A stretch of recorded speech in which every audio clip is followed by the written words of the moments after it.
Welcome to Past Check, your portal to history. Journey with us into the world of Solomon's Temple. Have you ever pondered daily life within King Solomon's fabled sanctuary? How did this legendary wise ruler manage his extensive household of 700 royal wives and 300 concubines? Each day, women were prepared for a potential evening with the monarch. They underwent fragrant baths, received myrrh and aloe oil massages, and had their hair adorned with golden threads. Palace nights unfolded with almost mystical rituals. Exotic scents permeated the air, captivating dances were performed. Sacred baths with rare oils were taken, and carefully selected jewels were worn to enchant the king. Yet the rivalry among these women extended beyond mere allure. You are about to discover the inner workings of this vast harem, the nature of daily life within the temple, and ultimately a concealed, darker secret, a supernatural entity controlled by Solomon through his legendary ring. Stay tuned until the end, as this revelation may entirely reshape your understanding of history's most powerful king. Now, envision yourself transported to 957 BC. The Jerusalem sunrise reveals a breathtaking spectacle, a monumental structure atop Mount Moriah. Its pure gold-plated walls shimmer in the morning light, a divine beacon. Solomon's temple transcended mere architecture. It stood as an enduring symbol of faith and might, erected with resources equivalent to billions today. Over 180,000 laborers toiled for 7 continuous years to raise this marvel. Caravans transported Lebanese cedar, the ancient world's most prized timber, to the holy city. Phoenician artisans, considered the era's most skilled, meticulously carved every detail with near-divine precision. The rhythmic sounds of hammers and chisels echoed, shaping colossal stone blocks with an ingenuity that still puzzles modern minds. The temple's dimensions were impressive, 98 feet long, 33 feet wide, and 49 feet high in its main sanctuary. Yet its interior was even more astounding. Gold entirely covered the walls, from floor to ceiling, offering the eye no respite from its sacred gleam. Colossal cherubim, crafted from olive wood and overlaid with gold, stood guard over the Holy of Holies with outstretched wings, creating an atmosphere of profound reverence and mystery. The priest's courtyard was paved with precious stones, each with a distant origin and unique narrative. 2 massive pillars, Jachin and Boaz, marked the entrance, their capitals adorned with bronze pomegranates and interwoven chains, symbolizing the strength and stability of Solomon's reign. At the temple's heart lay the Holy of Holies, a perfect 30-foot cube housing the Ark of the Covenant. So sacred was this space that only the high priest could enter, and only once annually on the Day of Atonement. The blended fragrances of incense and cedar filled the chamber, creating an unforgettable sensory experience. To ensure the continuous operation of this immense spiritual hub, Solomon established an innovative administrative system. 24 priestly divisions, rotating in shifts to guarantee uninterrupted worship of Israel's God. Each division held specific duties, from maintaining the golden lamps to the weekly renewal of the showbread, and this was merely the beginning. Prepare to uncover Solomon's summoning of supernatural powers to subdue demonic entities, the secret palace rituals of his 1,000 wives and knights, and the occult practices hidden from public view at dawn. Even before sunlight touched the temple's golden surfaces, a true symphony of sounds resonated through its sacred passages. The thunderous opening of the bronze gates heralded another day of intense activity. Levites, organized into task-specific groups, commenced their service with near military precision. The day's first order was ritual cleansing, deemed as sacred as the sacrifices themselves. Imagine hundreds of servants moving with absolute precision, some carrying golden water jars, others sweeping courtyards with consecrated brooms. the marble. Floor was polished to such a sheen that reflections were said to reveal one's soul. Temple musicians, specially trained Levites, took their places in the courtyards.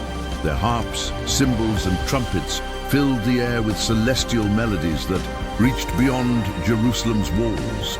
Each song was chosen based on King David's instructions, designated for specific times of day. In the outer courts, authorized merchants sold sacrificial animals, each undergoing strict priestly inspection for flaws.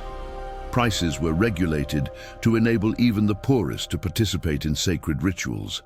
A complex aqueduct system, an ancient engineering marvel, provided a constant water supply for all temple functions, essential for both cleaning and purification rites. The immense bronze sea, supported by 12 bronze oxen, stored water for the priests' numerous daily duties.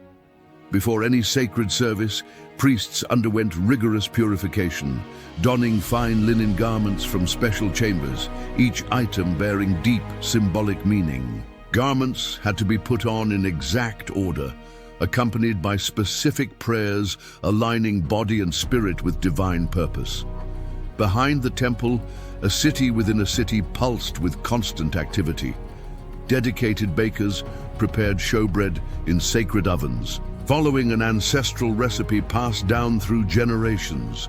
Perfumers worked with equal devotion, blending holy incense with a formula as secret as the temple's treasures. Yet this video will also unveil Solomon's mastery over supernatural entities using a magical ring and explore the seductive rituals that transformed his palace into a realm of forbidden pleasures, the harem that altered history's course.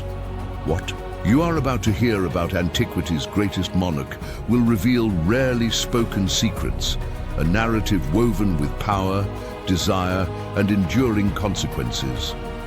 Imagine a palace vast enough to house 1,000 women, each with private quarters, servants, and rituals. Solomon's harem was more than a pleasure den. It was a political hub where the destinies of nations were shaped. Royal wives and 300 concubines forged strategic alliances with distant kingdoms. Pharaoh's daughter held the most prestigious position, residing in an exclusive palace adorned with Egyptian hieroglyphs and furnished with Egypt's finest treasures. Her entourage included hundreds of servants, musicians, and dancers from the Nile. Her garments were woven from linen so fine it was said to be as transparent as water.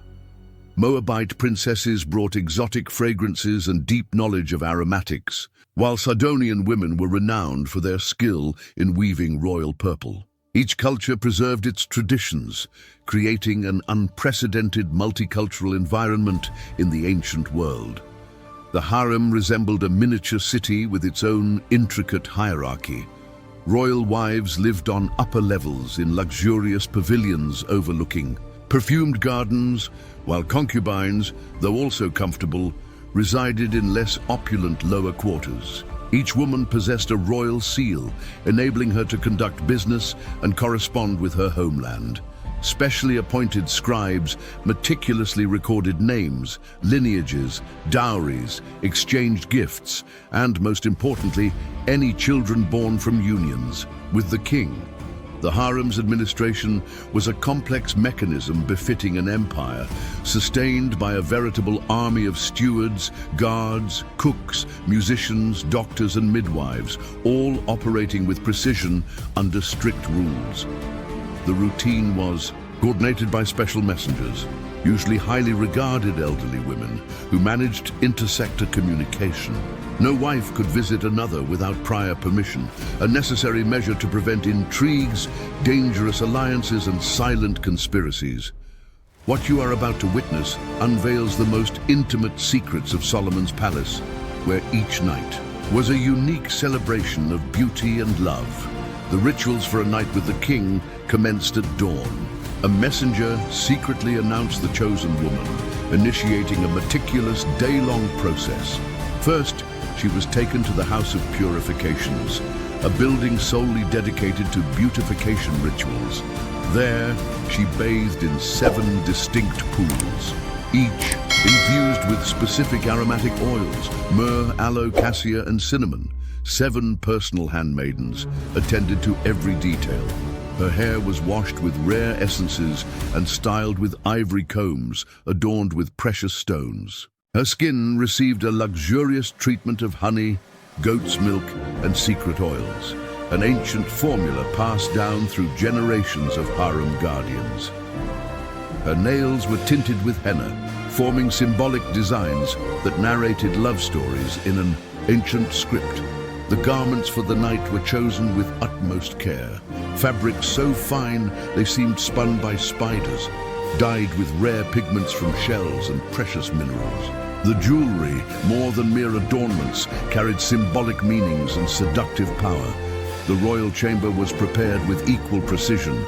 Golden censers diffused captivating fragrances, flower petals were scattered over silk sheets, and small oil lamps cast a soft, seductive glow. Musicians trained in love songs positioned themselves discreetly in adjoining rooms, playing gentle melodies inspired by the Song of Songs, notes as sweet as honey, filling the air with romance and mystery.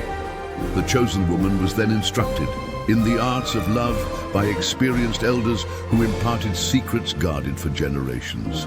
Every gesture, every word, every movement was rehearsed to make the night unforgettable.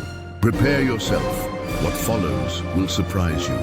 You will discover how Solomon wielded supernatural powers to command demons, the hidden rituals practiced by his 1,000 wives and palace knights, and the mysteries that unfolded far from public eyes in Jerusalem's secret heart.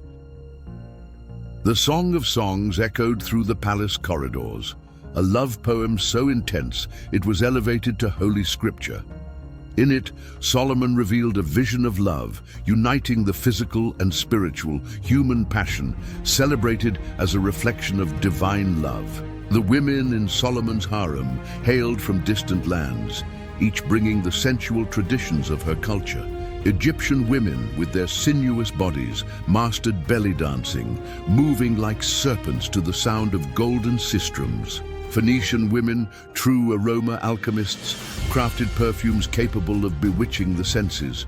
Moabite women enchanted with their soft, heart-melting love songs. At the palace's heart, secret gardens bloomed among pomegranate trees and vineyards crisscrossed by murmuring fountains. There, women gathered not as rivals, but as students and mentors, sharing ancient secrets. Recipes with aromatic herbs, hypnotic dance movements, and the subtle charms of seductive conversation. Each culture contributed its unique vision of pleasure and beauty. Special musical instruments were reserved exclusively for love rituals, delicate harps strung with silk threads, drums echoing like heartbeats, and flutes sounding like passionate sighs. Music was considered a form of magic, a key capable of unlocking hearts. Never before in ancient history had a royal court witnessed such fierce rivalry for the affection of a single man. What you are about to discover about the intrigues within Solomon's harem reveals a silent game of power and desire that shaped a kingdom's destiny. Within that vast harem, each woman developed her own strategy to capture the king's gaze and favor. Some stood out for their intelligence, discreetly joining discussions on politics and philosophy. Others cultivated artistic talents, composing, poetry, crafting exotic fragrances, or creating dances as captivating as enchantments. The competition was quiet yet ruthless. Alliances formed between women of different nations, weaving networks of influence that extended far beyond the palace walls. A cunning concubine could rise in status by aligning herself with powerful royal wives.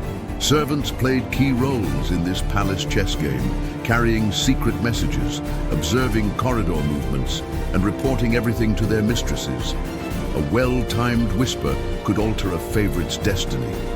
Gifts carried hidden meanings, a cup of spiced wine, a poem inscribed on scented papyrus, a jewel marked with mysterious symbols, all part of a secret language of power and seduction. The wisest women understood that true power lay not in beauty alone, but in knowledge. They studied the king's preferences, his governance challenges, his moods and habits. Some became informal advisors, influencing political decisions during intimate conversations. What you are about to discover about Solomon's children marks the beginning of the decline of Israel's greatest kingdom, a story shaped by love, power, and far-reaching consequences, events that altered the course of sacred history. Despite having 1,000 women, biblical records mention only one legitimate son, Rehoboam, born of Naamah the Ammonite. However, scholars believe dozens of princes and princesses were born in the royal harem. Each birth was more than a family event. It was a political maneuver, sealing alliances with distant kingdoms and creating multiple lines of succession within the palace.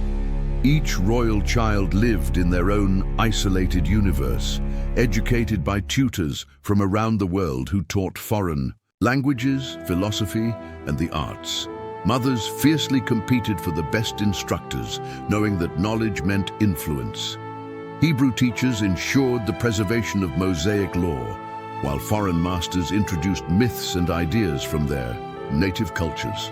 Rehoboam grew up caught between these two worlds, raised in Israelite traditions, but surrounded by the exotic cultures of his foreign aunts and stepmothers.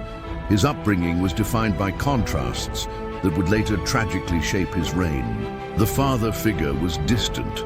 Solomon, burdened by affairs of state and the complexity of managing a 1,000-woman harem, delegated his children's upbringing to their mothers and tutors. Each mother sought to mold her child in her own image, creating divisions, intrigues, and silent factions within the palace. Over time, Solomon's harem became a spiritual battlefield. Each foreign wife brought not only her beauty and diplomatic dowry, but also her gods. The pharaoh's daughter worshipped Isis and Osiris in chambers adorned with hieroglyphs. Sidonian women burned incense to Ashtoreth on hidden altars. Moabite wives celebrated rituals to Chemosh under the moonlight. Initially, Solomon tolerated these foreign cults as diplomatic gestures, but gradually, seduced by both love and curiosity, he began to participate in these rituals himself. He erected altars to foreign gods on the hills surrounding Jerusalem, each more lavish than the last. The spiritual impact was devastating. When the people saw their king worshipping other gods, they too began to stray from their ancestral faith. Prophets and priests cried out against this unfaithfulness, but their voices were drowned out by the sound of pagan drums and laughter echoing from the harem. At the kingdom's heart, an invisible war raged, a battle between loyalty to Israel's God and the allure of foreign religions. Even as the temple of Yahweh stood in majestic splendor at Jerusalem's center, small pagan shrines sprang up like weeds. In the palace gardens, the sacred aroma of temple incense now mingled with the profane fragrances of secret rituals. But it wasn't just a spiritual crisis, it was also an economic one. Maintaining 1,000 wives was not simply a matter of affection or desire, it was a monumental financial burden. Each wife demanded a lifestyle worthy of her rank: servants, luxurious clothing, jewelry, exotic food. The royal treasury, once overflowing with trade and tribute riches, began to dwindle. To sustain the court's opulence, taxes were raised, and forced labor was imposed to maintain palaces and temples. The people, once proud of their wise king, now murmured in bitterness. The gleam of gold was overshadowed by oppression.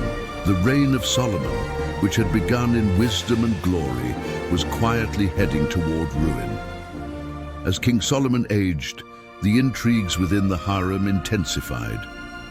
Younger wives fiercely vied for his attention, while older ones struggled to maintain their influence and status. Rumors of conspiracies whispered through the palace's golden columns and perfumed halls. Ancient texts mention the legendary Ring of Solomon, a mystical artifact engraved with God's sacred name. According to these traditions, the king used it to command spirits and demons, not for selfish gain, but to accomplish grand feats like the construction of the temple and his palace. Every colossal stone, every Lebanese cedar beam was said to have been moved by supernatural forces invoked under his command.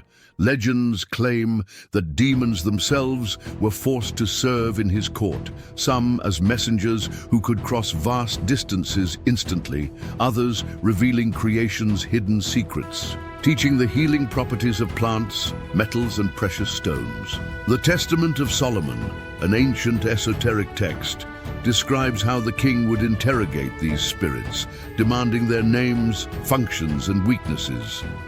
This knowledge was said to have been compiled into mystical books sought by magicians and sages throughout the centuries, searching for the power contained in Solomon's words and symbols. Yet even with all this spiritual authority, Solomon remained reverent before God. He knew his command over invisible forces came solely from the Most High, and he used that power not for personal glory, but to exalt the Creator of heaven and earth. Thank you for staying with us until the end. May God bless you abundantly, and we hope to see you soon.